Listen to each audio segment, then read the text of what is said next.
So, the Panava Tornado is finally here, a plane that a lot of people have apparently been waiting for, and it also just happens to be one of my favorite looking planes in real life. But the variant that we got in the game is the IDS, or Strike variant, and that suits me just fine because I like my ground strike planes. But the version that we got in the game for the Winter Quest is a little bit different. It's the Marineflieger, and because this ditches the usual ground strike missions for anti-ship missiles, it's gonna play somewhat different. You still get bombs though, so let's see what this is all about. And here it is, the Tornado IDS Marineflieger. I hope I'm saying that right. And it has afterburners, but more than that, it also has thrust reversers, which I've discovered if you were to hold the brakes makes the plane do this, which is probably not a good thing. It now looks like what your dog does when it has an itchy butt, which thankfully doesn't seem to damage the plane at all. This is also a swing wing plane, which is one of the things I love about it, which you might remember from the F-14. It has swing wings as well, which makes it really maneuverable at low speeds, but also allows it to go supersonic, which you definitely would want to use. So for a strike plane, and something I've noticed in ARB as well, if you're not fast enough, you're not going to get to the bases in time. And as we're passing Mach 0.8, you can see the wings starting to come back very, very slowly. And one thing that's really cool about this Tornado is that the pylons actually pivot with the wings, so the missiles and whatever you're carrying kind of point forward, which is something the F-14 doesn't have. So all of the pylons are actually on the fuselage or the body of the plane instead of the actual wings. And look at it, with its wings swept back, it really looks very, very cool. And of course, as we start to turn, the wings come back out. It's really very nice indeed. One thing I did discover though is that you can actually put the thrust reversers on while in the air, and they function kind of as you would expect, as sort of air brakes. You do have normal air brakes as well, and it sort of isn't the most effective, honestly. Like, without the thrust reversers, you kind of don't really slow down on those air brakes at all. In fact, we're actually gaining speed. Yeah, kind of goes to show how powerful those engines are. And we also have these drop tanks. So drop tanks are a new thing that were added in the Apex Predators update, and they're really cool because this plane on its own, when you put minimum load on, only carries 17 minutes of fuel, which is not enough for even a normal ARB mission, really. But the drop tanks allow you to use the burners for a lot longer, so you can get to the targets a lot quicker. And then, of course, if you want to do some dogfighting, you can drop them. So we're just going to level off over here. It's got an amazing roll rate, though. Look at that. So let's just drop those tanks. You can drop them individually, which is kind of cool. And you can see now we just got the 17 minutes of fuel. It does use the drop tank fuel first and then the internal fuel, which is really nice. And now you can see we've got a lot less weight on, and we can turn pretty decently quick. So you want to keep yourself maneuverable. There you go. You got a way to do it. Now, the downside of being this fast is it's something I'm not used to when it comes to bombing. You do tend to fly really close to the ground really quickly. With the brakes and combat flaps out, and of course reducing the throttle a little bit, we can bring ourselves down to a more manageable speed. And we're just gonna drop these bombs over here. I'll have a look and see where they land. There we go. Which of course in ground RB means that this plane is gonna be kind of strong. I haven't tried the anti-ship missiles, which is what's special about this particular variant of the IDS, but I have seen that they are a little buggy right now in the way that they work, so I'm gonna probably leave that for another time, for maybe when they're fixed a little bit more.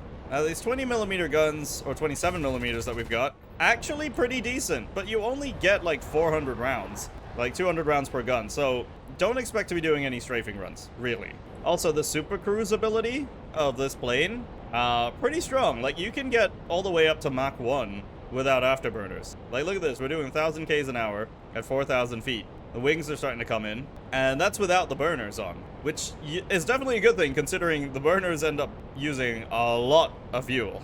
So you're going to be running dry very quickly if you're not careful. But look at that. Pretty much, well, I mean, it's 0.96, but it's pretty much near Mach 1 already. One of the downsides is it doesn't have built-in countermeasures, so you do have these big pods that you can use, and they can drop chaff and flares. They don't have a lot on them, but they are big dispensers, and I've noticed they're very effective. Like, look at the size of these flares. That's really cool. And of course you're thinking, well, you know, if I've been playing War Thunder enough to get the Tornado, I must be good at air, right? And let me reassure you that there's absolutely no reason at all to believe that, because as a tank commander, I'm definitely much better on the ground. So this is definitely not my field, and we're going to be doing air RB, and so definitely not going to be very good at this, but I have had a lot of practice. Well, okay, that's probably not the best demonstration right there. Well, there goes my gear. Uh-oh. So with all that out of the way,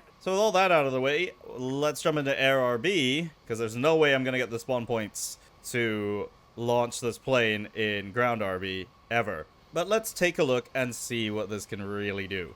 Alright, here we go. Still having that bug where the plane textures don't quite load in for the tornado.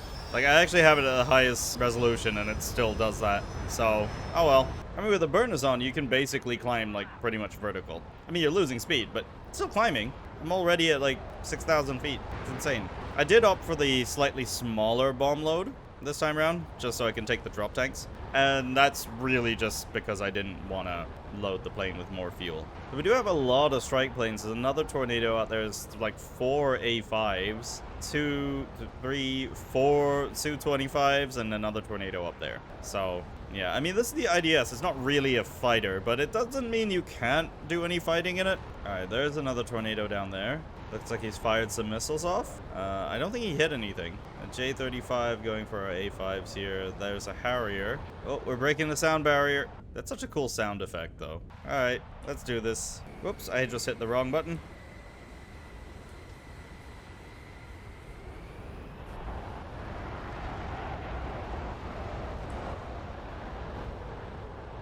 It's honestly the best thing about the tornado is that you can do that. Got a Harrier here. I'm not going to go for the Harrier. I'm going to go for this A10 down here. Let's just make sure nobody's on me. I don't know if he can see... Oh, hello, Harrier.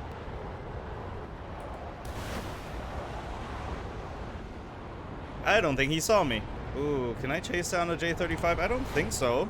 I just dodged a missile, and I don't know from where, so... Time to get out of here. I think it was from that tornado down there. Run away! Well, I guess we both flared at the same time. I'm gonna drop my bombs and get out of here. Oh, I should probably drop those tanks as well. Oh, hello. I didn't even see him. Well, I got 1 kill. I can't be mad. All right, going in with the same tactics as before. I mean, it worked pretty well up until the end, but we'll gloss over that. Oh, well, he's dead. I fired that off a little bit late.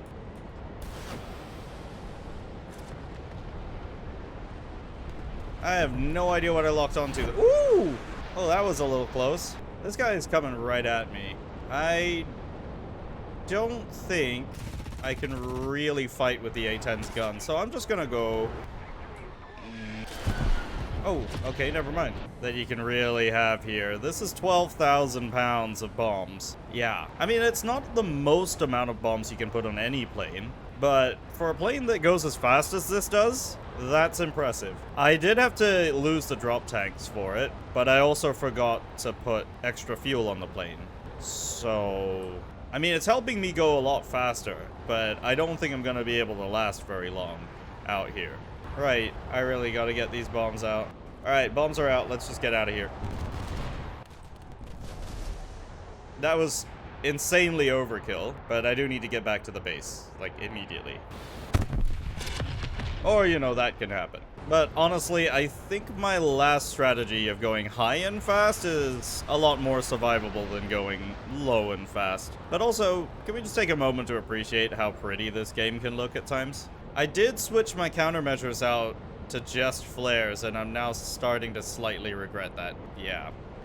But I do have air-to-air missiles, and that is a MiG-21, and I've broken my wing? What? Alright, we're back to the last preset with the bombs and tanks. I do want to try the tornado out as a fighter, but I feel like it's not going to be very well equipped for that, let's say. I mean, you got 360 cannon rounds, 2 sidewinders, not really great for that. Although, it does make me think about what would happen when the ADV variant gets added, because the air defense variant of the tornado is definitely going to be much better suited to fighting other planes. That's not to say that I'll be any better at doing it. Oh, I got something. that's tracking me. I don't see any missiles in the air, though. I have no idea what that is.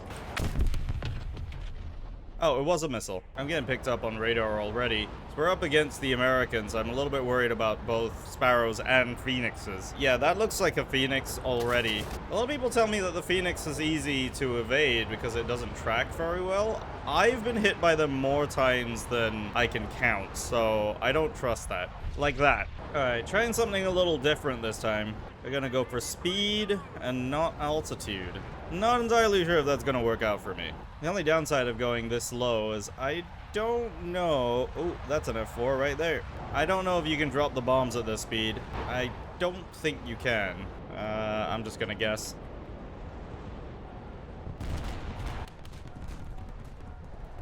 Alright, drop the remaining bombs, and we're kind of in fighter mode right now. Almost completely out of the external fuel. Come on, give me a lock, give me a lock. Come on, give me a lock on something else, anything else. Oh, okay. I think it's time to get out of here. Alright, let's drop those tanks. Alright, let's slow this bucket down. So, it's important to remember, this plane does not have parachutes. So, remember that. Oh, this is not gonna go well. Come on, put her down. Oh, why won't you stop? Yeah, that wasn't a super great landing.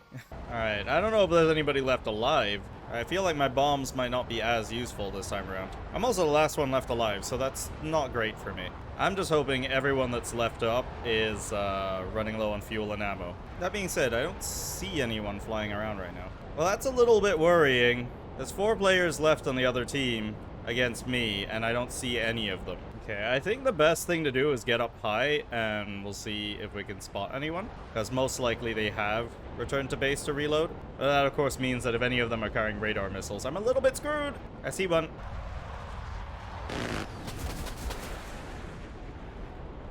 Oh, I've got radar missiles tracking me. Uh-oh. This isn't good. This isn't good.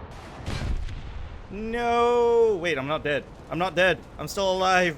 I have no controls. Oh no! So, what did we learn today? Well, the Marineflieger Tornado is still a plane with a name that I can't fully pronounce. But it does do pretty well at ground striking. You can get in, drop the bombs, take out bases, and for some of the longer operation missions, you can probably do some pretty good convoy destruction and such like that pretty well. In ground RB, the bomb load is definitely going to be something to consider, because I mean, a single Mark 83 could be pretty destructive against tanks on the ground, and well, you can carry up to 12 of them, so why not? And you've still got sidewinders for using against planes. The only downside is, of course, you have to carry the extra countermeasure pods. It doesn't have countermeasures on its own, and of course, it doesn't have some of the other ground attack munitions that the regular Tech Tree IDS has,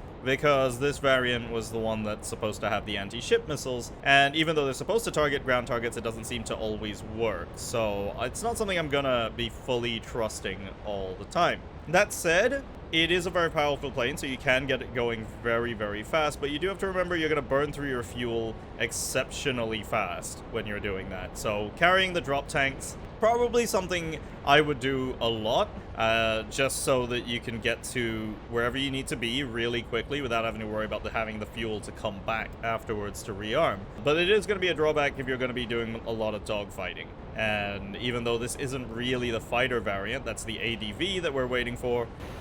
Now, don't get me wrong, the Sidewinder is a great missile when it works well and doesn't target your friendly planes. But against helis and other ground strike aircraft, it can hold its own, but you only get 2 of them. And the Sidewinders are great for self-defense, but other than that, just get in, drop your bombs, and get out. And that's the way I play it, and frankly, it seems to work out like 50% of the time. So that's gonna be the Panavia Tornado IDS Marineflieger, and I really, really hope I'm saying that right. If I'm not, please let me know down in the comments, and if you enjoyed this video, don't forget to check out some of my other videos. My name is Panzer, thank you very much for watching, and I'll see you next time.